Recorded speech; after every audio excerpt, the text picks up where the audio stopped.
Assalamualaikum, saya Amirul Naim dari Kumpulan 3 ingin membentangkan topik berkenaan peranan teknologi maklumat dalam memelihara kelestarian alam di era revolusi industri. Ahli kumpulan saya terdiri daripada 4 orang iaitu Umar Baihaqi, Amirul Mukminin, Amirul Huzaifah dan Muhammad Ainul Hafiz. Okey, bercakap mengenai topik ini, mukadimahnya adalah teknologi maklumat merupakan satu inovasi dalam kehidupan harian umat manusia. Sama seperti hal yang lain juga yang baru diperkenalkan dalam kehidupan sosial, teknologi maklumat pasti akan menimbulkan pelbagai reaksi sebelum diterima sebagai budaya hidup. Penerimaan teknologi maklumat ini bergantung kepada beberapa faktor. Contohnya manfaat yang boleh didapati, kecanggihan teknologi itu sendiri dan kemudahan untuk memperolehnya. Terdapat beberapa kepentingan teknologi maklumat iaitu yang pertama, mampu melahirkan generasi berpengetahuan luas. Yang kedua, berkebolehan untuk menjadikan sebagai alat penyebar maklumat. Yang ketiga, menjadi pembangkit perkembangan industri. Dan yang terakhir, mampu menjimatkan bayaran kos komunikasi. Manakala objektif kajian pula terbahagi kepada 3 iaitu mengkaji secara terperinci berkenaan kepentingan teknologi maklumat dan memelihara kelestarian alam di era revolusi industri. Yang kedua, membincangkan bagaimana teknologi maklumat mampu memainkan peranannya dalam memelihara alam sekitar di era revolusi industri. Dan yang terakhir, menjelaskan kaedah-kaedah yang dipraktikkan atau yang digunakan oleh sistem teknologi maklumat dalam melestarikan alam sekitar. Saya Amirul Mukminin bin Muhammad Nizam daripada Grup 3 dan saya akan menerangkan tentang contoh-contoh aplikasi teknologi maklumat yang membantu untuk menyelamatkan alam sekitar ini dari pencemaran. Kerajaan yang pertamanya adalah kerajaan telah menggunakan media massa dan kempen untuk mempromosikan produk hijau dengan mengiklankan produk hijau dengan memberi subsidi kepada peniaga-peniaga. Ini menyebabkan ramai orang tertarik kerana harga yang murah dan bukan semua yang mampu untuk memberi produk-produk hijau yang mahal. Bagi mereka yang mampu, mereka juga sanggup membayar dengan kadar yang banyak untuk produk-produk hijau itu. Yang kedua adalah kerajaan telah membuat kempen seperti Hari Tanpa Beg Plastik yang pada hari Sabtu yang memberikan rakyat untuk memakaikan beg kain sahaja. Yang ketiga adalah kerajaan telah mengiklankan dan menggunakan media massa seperti televisyen, akhbar dan telefon untuk polisi dan peraturan-peraturan alam sekitar. Dan kita sebagai masyarakat telah menyebarkan penjagaan alam sekitar di media sosial seperti Instagram, Twitter dan Facebook. Golongan-golongan celik internet yang berpengaruh di sosial media seperti influencer mampu mempengaruhi seluruh masyarakat Malaysia untuk menjaga alam sekitar ini.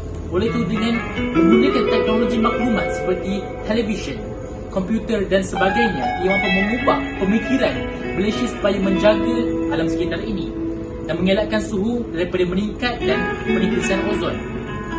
Dan juga golongan muda ini mampu menyebarkan trend-trend seperti berjoging sambil mengutip sampah atau mengelak daripada membakar sampah. Apabila mereka mengambil video muat naiknya ke dalam Instagram, orang akan berpengaruh dengan tindakan-tindakan mereka. Dan itu sahaja 2 contoh aplikasi yang saya sampaikan iaitu daripada kerajaan dan masyarakat. Terima kasih. Okay, so saya akan menceritakan definisi industri. So menurut American Heritage Dictionary, industri ni adalah dihasilkan dari industri pembuatan. So selain itu, industri ni juga bermaksud satu perusahaan secara besar-besaran ataupun perusahaan kerajinan tangan atau kerja tangan seperti negara-negara yang mendapat hasil yang banyak adalah disebabkan daripada industri yang maju. Sebuah industri di setiap negara pasti mempunyai sektor perindustrian sendiri. Terdapat 3 jenis sektor ekonomi iaitu sektor ekonomi primer, sektor ekonomi sekunder dan tertier. Jadi setiap ekonomi ini mempunyai ciri-ciri industri tersendiri. Jadi first sekali sektor ekonomi primer ataupun dikenali sebagai sektor ekonomi peringkat pertama. Dia macam memproses bahan mentah daripada sektor-sektor industri. Sebagai contoh, sebuah industri memproses kelapa sawit dan getah, kilang melumpuh biji timah. So ciri-ciri industri bagi sektor ni ialah kilang terletak berdekatan dengan kawasan pengawalan sumber, bergantung kepada sepenuhnya kepada bahan mentah daripada sumber alam. Outputnya menjadi sektor ekonomi sekunder, dan ia juga memerlukan modal yang besar untuk membina kilang dan pembayaran gaji pekerja. Teknologi yang digunakan oleh sektor ini adalah yang konvensional dan moden. Pasaran juga dapat diperluaskan dan menambahkan pendapatan negara. Okey, yang kedua ialah sektor ekonomi sekunder ataupun dikenali sebagai sektor ekonomi peringkat kedua, yang melibatkan proses penukaran bahan mentah menjadi barang siap dan separuh siap. Sektor ini dibahagi kepada dua, iaitu industri berasaskan sumber alam dan industri bukan berasaskan sumber alam. Ciri industri bagi sektor ekonomi ini, dia bergantung kepada hasil sektor ekonomi primer sebagai input, berdekatan dengan kawasan pasaran dan bergantung kepada pelaburan asing. Okay, akhir sekali sektor ekonomi tertier. Okay, sektor ini industri tidak mengeluarkan barang tetapi menawarkan perkhidmatan kepada pelanggan dan menyokong pengembangan kepada industri primer dan sekunder. Jadi jenis aktiviti ekonomi ini melibati semua bidang. Boleh katakan semua sektor, termasuk sektor pelancongan, perkhidmatan, pelancongan dan sebagainya. Ciri-ciri industri bagi sektor ini ialah campuran. Sebahagian sektor terdapat di bandar mempunyai jumlah penduduk yang ramai berbagai perkhidmatan. Ciri pasaran pula melipati saiz besar dan kecil, daya saing pasaran, destinasi pasaran dalam dan luar negara, kuasa beli pasaran, situasi pengguna dan lain-lain yang berkaitan dengan pasaran. Objektif yang seterusnya adalah kegunaan teknologi dalam memelihara kelestarian alam sekitar. Contoh teknologinya adalah teknologi hijau. Teknologi hijau ini ditaktifkan sebagai produk, peralatan atau sistem yang boleh meminimumkan kerosakan alam sekitar dan semestinya ia adalah mesra alam. Teknologi hijau ini dibina berdasarkan 4 perkara, iaitu tenaga, persekitaran, ekonomi dan sosial.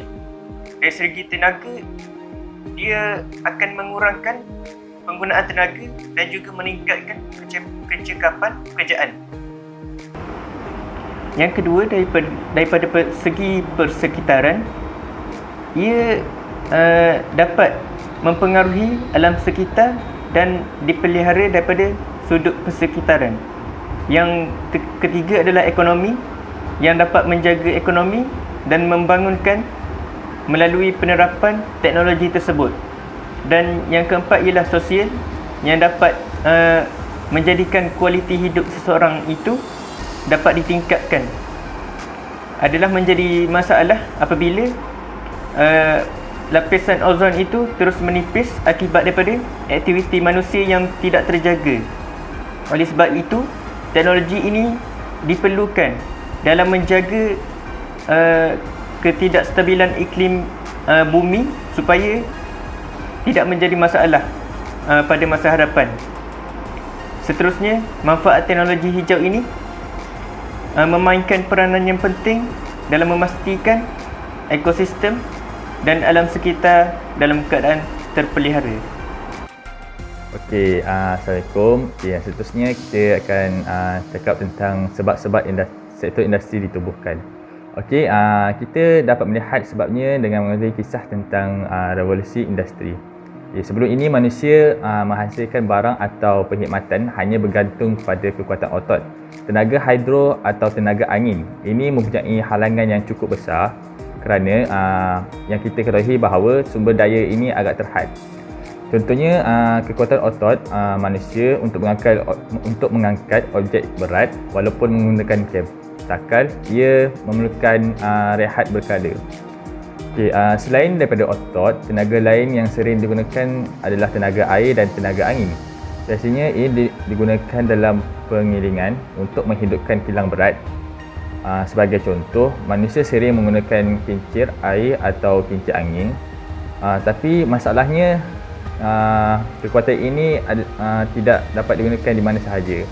kita hanya dapat menggunakan kekuatan ini berhampiran air terjun atau kawasan yang berangin. Sebelum 1776, James Watt mencipta mesin warp yang mengubah sejarah. Penemuan mesin warp menjadikan proses pengeluaran lebih cekap dan lebih murah. Tidak ada lagi masalah berkaitan masa dan tempat untuk menghasilkan sesuatu. Sebagai contoh, sebelum mesin steam dicipta, kapal berlayar dengan tenaga angin yang memakan masa bertahun untuk sampai ke destinasi. Sementara itu, dengan mesin steam, ia dapat menjimatkan 80% masa. Seterusnya, industri revolusi yang seterusnya berlaku pada awal abad 20. Pada masa itu, proses pengeluaran sudah cukup maju, kekuatan otot tidak lagi diperlukan. Kilang pada amnya menggunakan kuasa warp atau elektrik. Namun, halangan lain ditemui dalam proses pengeluaran, iaitu proses pengangkutan untuk memudahkan proses pengeluaran di kilang yang pada amnya cukup luas. Peralatan pengangkutan untuk mengangkut barang berat seperti kereta diperlukan. Sebelum revolusi yang kedua, proses pemasangan kereta harus dilakukan di tempat yang sama untuk mengelakkan proses pengangkutan dari satu tempat ganti ke tempat yang lain. Revolusi yang seterusnya, yang ketiga, manusia yang diganti, iaitu kita dapat penemuan mesin bergerak yang berfikir secara automatik seperti komputer dan robot. Pada masa ini, dunia sedang menuju ke era digital. Beberapa aktiviti yang sebelumnya hanya dapat dilakukan oleh manusia seperti mengira atau menyimpan dokumen boleh dilakukan oleh komputer. Revolusi yang berlaku juga bergerak bukan hanya mengenai revolusi di sektor perindustrian tetapi di sektor maklumat. Kita lihat pada sudut positif, kemajuan teknologi digital menjadikan kerja manusia lebih mudah sehingga potensi sebenar manusia dapat dioptimalkan seperti berfikir, memimpin dan membuat karya.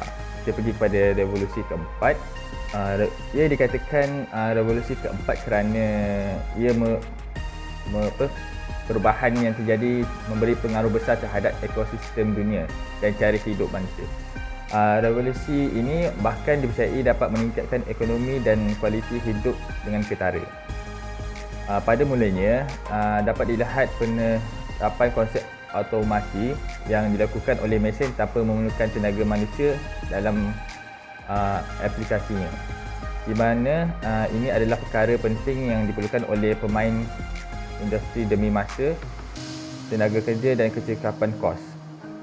Ia dikatakan smart factory kerana pengambilan data atau pertukaran data dilakukan tepat pada waktunya melalui jaringan internet, sehingga proses pengeluaran dan pembukuan yang dijalankan di kilang dapat disahkan oleh pihak-pihak yang berminat pada bila masa dan di mana sahaja. Saya rasa itu sahaja daripada saya. Sekian, terima kasih.